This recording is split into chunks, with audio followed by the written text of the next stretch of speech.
Now it came to pass on the 3rd day that Esther put on her royal apparel, and stood in the inner court of the king's house, over against the king's house. And the king sat upon his royal throne in the royal house, over against the gate of the house. And it was so, when the king saw Esther the queen standing in the court, that she obtained favor in his sight, and the king held out to Esther the golden scepter that was in his hand. So Esther drew near, and touched the top of the scepter. Then said the king unto her, What wilt thou, Queen Esther? And what is thy request? It shall be even given thee to the half of the kingdom. And Esther answered, If it seem good unto the king, let the king and Haman come this day unto the banquet that I have prepared for him. Then the king said, Cause Haman to make haste, that he may do as Esther hath said. So the king and Haman came to the banquet that Esther had prepared. And the king said unto Esther at the banquet of wine, What is thy petition? And it shall be granted thee. And what is thy request? Even to the half of the kingdom it shall be performed. Then answered Esther, and said, My petition and my request is, if I have found favor in the sight of the king, and if it please the king to grant my petition, and to perform my request, let the king and Haman come to the banquet that I shall prepare for them, and I will do tomorrow as the king hath said. Then went Haman forth that day joyful and with a glad heart. But when Haman saw Mordecai in the king's gate, that he stood not up nor moved for him, he was full of indignation against Mordecai. Nevertheless Haman refrained himself. And when he came home, he sent and called for his friends, and Zeresh his wife. And Haman told them of the glory of his riches, and the multitude of his children, and all the things wherein the king had promoted him, and how he had advanced him above the princes and servants of the king.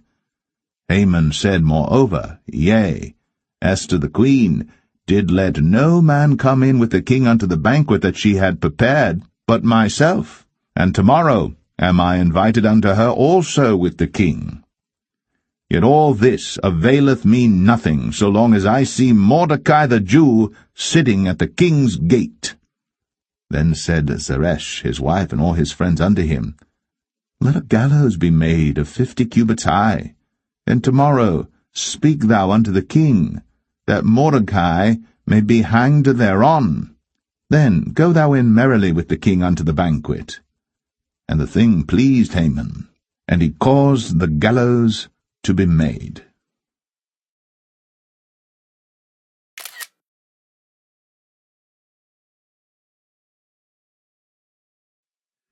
Esther 6.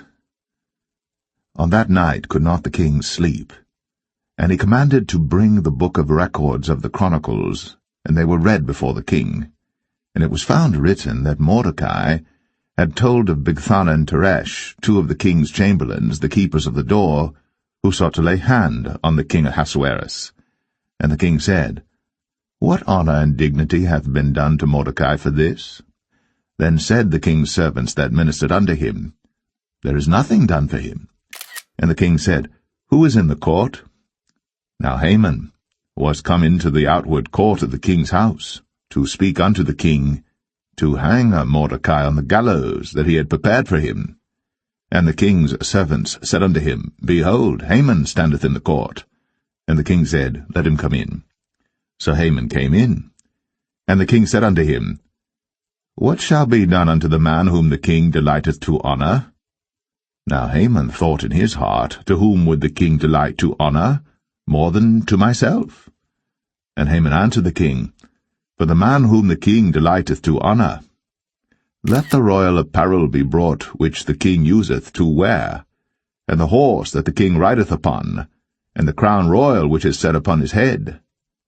And let this apparel and horse be delivered to the hand of one of the king's most noble princes, that they may array the man withal whom the king delighteth to honor, and bring him on horseback through the street of the city, and proclaim before him, Thus shall it be done to the man whom the king delighteth to honor.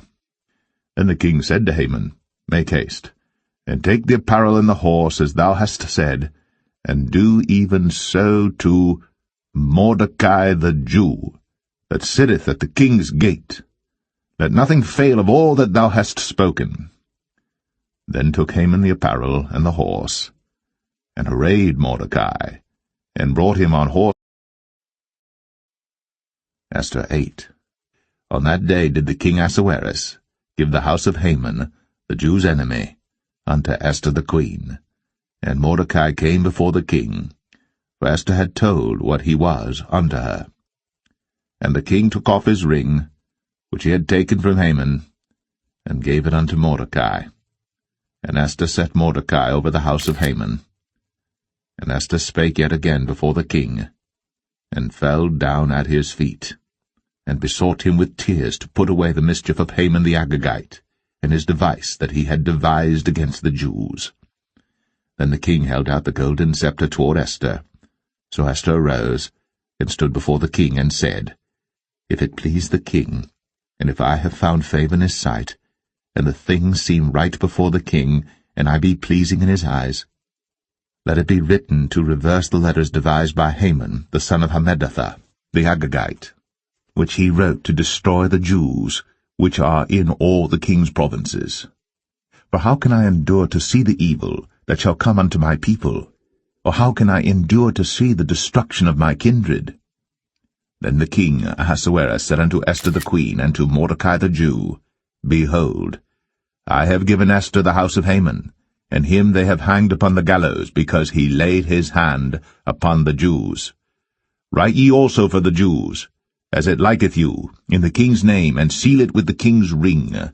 For the writing which is written in the king's name, and sealed with the king's ring, may no man reverse. Then were the king's scribes called at that time in the 3rd month, that is, the month Sivan, on the 23 day thereof.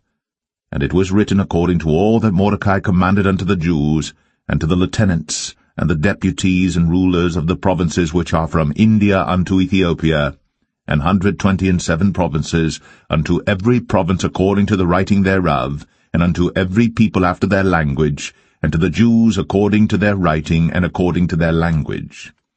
And he wrote in the king Ahasuerus' name, and sealed it with the king's ring, and sent letters by posts, on horseback, and riders on mules, camels, and young dromedaries, wherein the king granted the Jews which were in every city to gather themselves together, and to stand for their life, to destroy, to slay, and to cause to perish all the power of the people in province that would assault them, both little ones and women, and to take the spoil of them for a prey.